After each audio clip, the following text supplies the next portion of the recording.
Et voilà, c'est parti. Après les rituels, on se retrouve du coup avec un peu d'écriture pour chacun. Alors cette vidéo où je vais vous parler de l'écriture et du graphisme, elle va vous servir pour toute la semaine. En fait, dans cette vidéo-là, je vais vous présenter des activités que vous pouvez faire pour chaque niveau, ou que j'ai déjà mis dans la pochette de votre enfant, et puis je vais vous expliquer, lui expliquer ce qu'il doit faire. Voilà. Alors, on va déjà commencer par l'équipe des Bleus, Sienna et Timothée. Première chose, activité qu'on fait en ce moment et qui est très intéressante et qui permet de travailler la flexibilité avec les doigts, la précision, etc. Alors, à l'école on prend ça, on prend un bac, ça peut être n'importe quoi, voilà, un bac, et on met de la farine dedans. Du coup, on met, je sais pas, à peu près peut-être 1 ou 2 mm de farine, je pense que tout le monde a ça chez soi. On met la farine dans le bac, etc. Ok. Et puis ensuite, on va prendre une feuille, et on va demander du coup à Sienna ou à Timothée de dessiner ça. D'abord, Sienna ou Timothée, je veux que tu fasses des petits points, comme ça. Voilà, il va faire, ou elle va faire des petits points comme ça. Vous pouvez aussi demander de faire des petits points comme ça, par exemple, avec un motif alterné, ou des petits points comme ça, etc. Plein de sortes de petits points. Ensuite, on va attaquer avec les hachures. Alors on va demander du coup, on enlève, on secoue juste le bac et la farine se tasse. On va pouvoir faire ensuite des petits traits. Alors, des diagonales comme ça. Voilà, on peut en demander d'en faire 4 par exemple. Et ensuite, on va demander de faire de l'autre côté aussi. Voilà. Ça peut être une progression aussi. Ensuite, en fait, on va faire de plus en plus compliqué chaque jour. Voilà.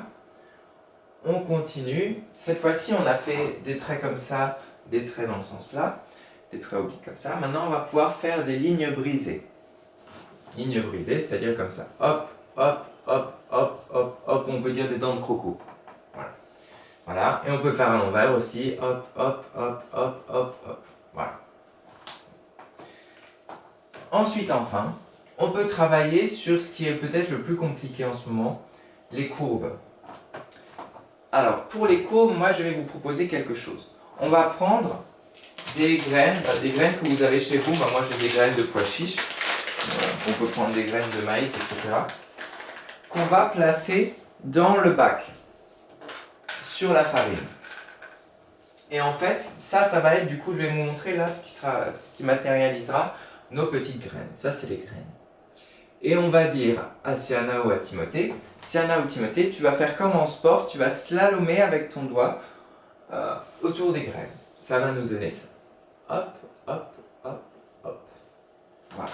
Et on peut faire aussi dans l'autre sens. On a nos graines comme ça. Hop là. Voilà. Et joli petit slalom comme ça. Et du coup, ça c'est déjà quelque chose qui est déjà plutôt compliqué. Après, on peut faire la même chose avec les dents de croco. Les graines là. Et on va venir comme ça, hop, hop, hop, hop. Voilà. Ce qui est chouette. Et encore plus compliqué, plus rigolo, on va faire la montagne russe autour des graines. On a des graines là. Et on va faire des petites boucles. Hop, hop, hop. Et dans l'autre sens aussi, on a nos petites graines. Et on peut faire, en partant du haut, hop, hop, hop, des petites boucles. Voilà. Ah, c'est pas dans l'autre sens, pardon. Bref. Voilà. Et voilà. Ensuite, après, toujours, vous pouvez vous amuser à travailler sur les lettres. Quelle lettre tu veux faire aujourd'hui? On peut montrer les différentes lettres qu'on a déjà travaillées. On va travailler en ce moment, on travaille sur le B ou le D. Alors, on monte, on fait un trait pour descendre et un gros... pardon. On était sur le B, du coup, on va faire un gros bidon. Voilà. Hop là. Voilà. Et du coup, on peut faire ça. On peut faire aussi le D qui a un gros derrière, qui a de grosses fesses, comme ils aiment bien dire. Voilà. Hop. On peut travailler aussi sur les lettres majuscules, le B majuscule, etc. Et vraiment s'entraîner comme ça sur l'alphabet, qu'on peut faire en capitale. Ensuite, on peut faire des lettres un peu comme ça, où on peut arriver carrément à l'écriture cursive. Voilà. On peut faire des D comme ça. Mais voilà, c'est un apprentissage après qui prend du temps. Il faut faire bien attention au sens de tracé pour qu'après les enfants ne prennent pas de mauvaises habitudes. Et voilà. Et sinon ensuite, prochain exercice, ça c'est pour se muscler déjà un petit peu le matin. Hop. Deuxième exercice pour les loulous, j'aurais préparé des pistes graphiques. Alors normalement vous devez avoir ce genre de choses qui sont dans votre pochette. En fait, ces chemins, il faut déjà les mettre dans une pochette plastique, comme ça vous pouvez l'utiliser toute la semaine. Vous prenez la feuille, vous la mettez dans une pochette plastifiée et vous demandez à votre enfant de prendre un feutre d'ardoise. Et là, il faut faire attention à comment est-ce qu'il tient le feutre. Alors regardez, je vous ai montré ça. Hop. Pour lui expliquer, c'est comme ça.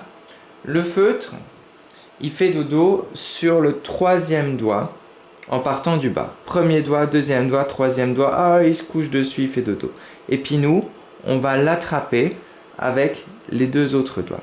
Il fait dodo sur le troisième doigt en partant du bas. Et ensuite, on l'attrape juste comme ça. Hop, comme un petit bec de canard. Il fait dodo sur le doigt là. Et on peut l'attraper comme ça. Voilà. Ça nous fait une bonne tenue déjà de l'outil scripteur, du feutre, du stylo, etc. Voilà. J'ai une petite affiche aussi à vous montrer, voilà, si jamais vous voulez mieux montrer. Et ensuite, quand on est bon, quand on tient bien son feutre, qu'on est ferme, on peut commencer à faire la piste d'écriture